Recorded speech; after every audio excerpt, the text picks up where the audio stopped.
Buenos días, soy Adriana Benítez, estudiante de la Universidad de la Costa. Iniciaremos hablando del tema del salario. El salario es una remuneración que recibe un trabajador como contraprestación por sus servicios. El concepto lo encontramos en el artículo 127 del Código Sustantivo de Trabajo, que nos dice que constituye salario no solo la remuneración ordinaria, fija o variable, sino todo lo que recibe el trabajador en dinero o en especie, como contraprestación directa del servicio, sea cualquiera la forma o denominación que se adopte, como primas, sobresueldos, bonificaciones habituales, valor del trabajo suplementario de las horas extras, valor del trabajo en días de descanso obligatorio, porcentajes sobre ventas y comisiones. Existen diferentes tipos de salario.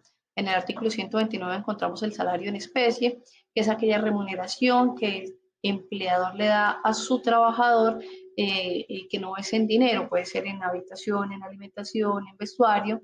El empleador se lo puede entregar al trabajador o a su familia. Es importante tener en cuenta que esto debe estar pactado y en caso de que no esté pactado, pues un perito podrá estipularlo. Sin embargo, este valor no debe superar el 50% del valor total del salario y para los empleados que devengan un salario mínimo, pues no puede ser superior al 30% de su salario. Existe también el salario integral, que lo encontramos en el artículo 132, como su nombre lo indica, pues integra el factor salarial y el factor prestacional, de forma tal que el empleador hace un solo pago a su trabajador que incluye su salario y el factor prestacional.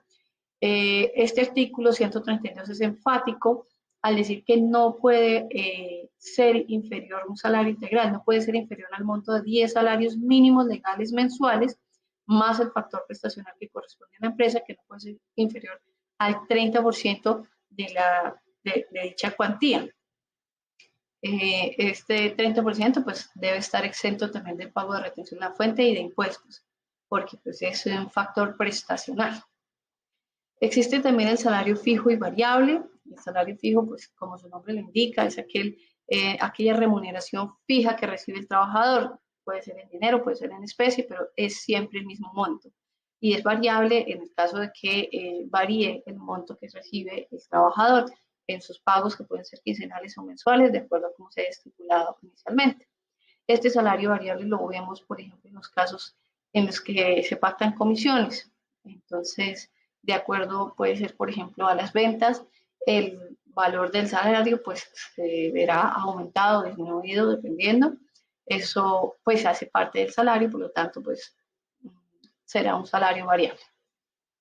En el artículo 133 encontramos el jornal, que es básicamente aquel salario que se estipula por días. Este salario es habitual, por ejemplo, en los trabajadores del campo, quienes se les va pagando el día de trabajo o el jornal.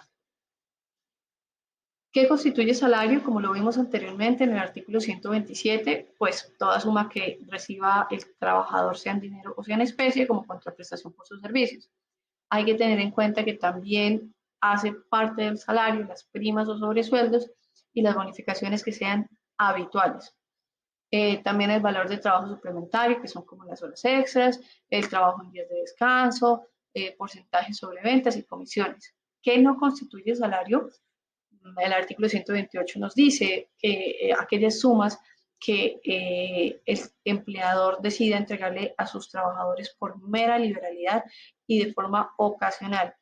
Es decir, cuando el empleador decide compartir con sus trabajadores de pronto utilidades, cuando el empleador decide darle a su trabajador un bono por, no sé, por su cumpleaños o porque sale de vacaciones. Incluso esto también puede ser entregado en especie, pero hay que tener en cuenta que son sumas que se reciben o que se entregan ocasionalmente.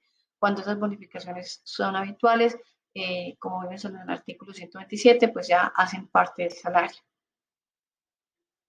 Y los elementos que integran el salario son el pago por la contraprestación de los servicios del trabajador, las bonificaciones que son regulares o habituales, los recargos nocturnos, las horas extras, la remuneración de trabajo dominical o festivo, los viáticos que sean permanentes para manutención y alojamiento y las comisiones de cualquier tipo.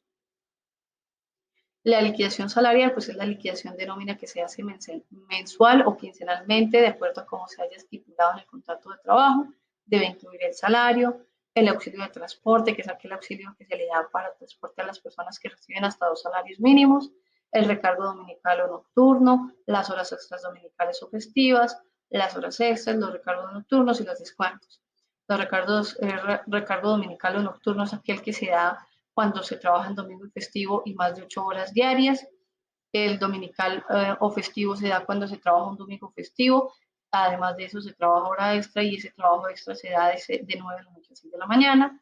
Las horas extras se dan diurna cuando se trabaja en el horario habitual, digamos 1 hora o 2 horas más del horario habitual, pero siempre y cuando sea entre el horario que va de 6 de la mañana a 9 de la noche. Y la extra nocturna será la que se trabaje adicional al horario de jornada laboral, pero que se dé desde las 9 de la noche hasta las 6 de la mañana. Y el recargo nocturno se le entregará a los empleados que tengan su horario de jornada habitual, su horario ordinario, en horas de la noche, es decir, de 9 de la noche a 6 de la mañana. Los descuentos, pues es importante tener en cuenta que no se puede descontar ni retener ningún valor, a menos que el empleado lo haya consentido expresamente o que haya alguna orden judicial competente. Tenemos una sentencia SL 2804 del 2020, en el cual la señora Nelly María Eugenia Gallo acuerda un contrato de trabajo verbal con la empresa Dolce, con un salario de 15.417.525. Todo se hace por medio de un contrato verbal. Después la empresa Dolce simplemente le notifica la terminación de vínculo laboral y hace una liquidación basándose en un salario integral, eh, eh, aduciendo que la señora Nelly, cuando recibió los comprobantes de pago de su salario, que indicaban que el pago era salario integral, pues había firmado el recibido del salario y que por esto pues se daba ya por descontado que se había aceptado el salario integral. En primera instancia condenan a la empresa a pagar lo que la señora Nelly está solicitando, que básicamente es sus prestaciones sociales y cotizaciones, teniendo en cuenta el salario que realmente devengó y las sanciones moratorias que se le deberían imponer a la empresa Dolce.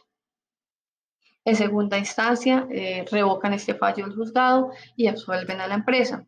La Corte, como problema jurídico, debe estudiar si este salario integral debe ser pactado por escrito como una formalidad sustancial o constitutiva y si el pacto salarial se puede inferir del comportamiento del trabajador. Efectivamente, la Corte en algunos otros pronunciamientos había aceptado que el salario integral se hubiera pactado, digamos, de forma verbal o que se pudiera deducir del comportamiento del trabajador. Sin embargo, aquí la Corte lo que hace es rectificar esa jurisprudencia diciendo que es definitivo, que es absolutamente necesario que dentro del derecho laboral actos como el contrato a término fijo, el acuerdo del salario integral o los periodos de prueba deben ser por escrito, deben constar por escrito para que existan y que además este será el único medio de prueba que habrá pues para poder demostrar su existencia. Además también la Corte dice que aunque no haya un pacto determinado, pues la empresa no puede simplemente imponer unilateralmente al trabajador ese salario que ellos consideran que debe recibir, sino que esto debe ser fruto del pacto que hay entre el empleador y el trabajador. Finalmente, la Corte lo que decide es que se confirma el fallo de la primera instancia y por lo tanto la empresa Dolce pues debe pagarle a la señora Nelly lo que ella solicita. El segundo tema es la suspensión del contrato laboral. El Código Sustantivo del Trabajo nos permite contemplar la posibilidad de suspender los contratos de trabajo en las siguientes causales que aparecen en el artículo 51. Está la causal por fuerza mayor o caso fortuito. En este caso, pues se permite la posibilidad de suspender el contrato hasta que se superen dichas circunstancias. por muerte o inhabilitación del empleador, esto siempre y cuando la empresa o negocio no pueda funcionar en ausencia del empleador, por suspensión temporal de las actividades de la empresa, en este caso se debe solicitar la autorización al Ministerio de Trabajo, por prestación del servicio militar del trabajador, en este caso se debe conservar el puesto de trabajo hasta 30 días después de que el trabajador haya terminado su servicio, por licencia no remunerada al trabajador, cuando pues, el trabajador solicita permiso para ausentarse de su trabajo, en este caso pues, se puede suspender el contrato en el tiempo de la licencia, por sanción disciplinaria al trabajador. En este caso se debe tener en cuenta el artículo 112. Esta sanción no puede exceder de 8 días la primera vez y 2 meses en caso de reincidencia. Por detención preventiva del trabajador, que no exceda de 8 días y cuya causa no justifique la extinción del contrato. Y por huelga del trabajador, siempre y cuando esta huelga sea legal. Si llega a ser declarada ilegal, el empleador puede dar por terminado el contrato laboral. Efectos de la suspensión, pues para el trabajador se interrumpe la obligación de la prestación del servicio y para el empleador se interrumpe la obligación de pagar los salarios por el tiempo que dure la suspensión. Se debe tener en cuenta que respecto a la prima de servicios el empleador no puede descontar el tiempo de la suspensión del contrato, sin embargo lo puede descontar al liquidar cesantías, vacaciones y jubilaciones. En caso de aportes de salud, pues no hay lugar al pago de aportes de salud por parte del afiliado, pero sí por parte del empleador. En el caso de los riesgos laborales, atendiendo que pues el trabajador no va a estar trabajando, no se expone a ningún riesgo, no es necesario hacer ese pago.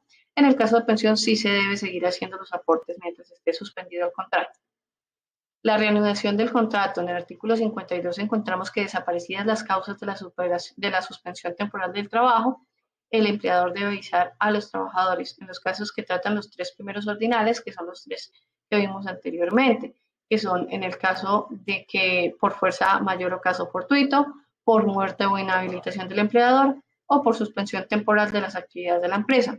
Una vez que se superan esas causales, pues el empleador debe notificar a sus trabajadores mediante una notificación personal y avisos publicados no menos de 2 veces en un periódico de la localidad, y debe aceptar a los trabajadores que se presenten dentro de los 3 días siguientes a la notificación del aviso. Para este caso tenemos la sentencia T 1634 del 2000, en el cual se presentan dos casos exactamente iguales de las esposas de unos señores que trabajan con una empresa, trabajan como escoltas. Estos señores en medio de sus labores pues simplemente desaparecen. Finalmente las señoras solicitan que les sean pagados los salarios de sus esposos, ya que la empresa decide solamente pagar el mes del salario en el que ellos estuvieron trabajando y enviarles un comunicado en el que suspenden los contratos por 180 días. Finalmente la Corte aquí decide tutelar los derechos de las señoras, teniendo en cuenta que estos acontecimientos se dieron en la esfera del trabajador y que es él quien debe asumir la totalidad del riesgo, a pesar de que sean consecuencias de un caso fortuito o causa o fuerza mayor. Muchas gracias.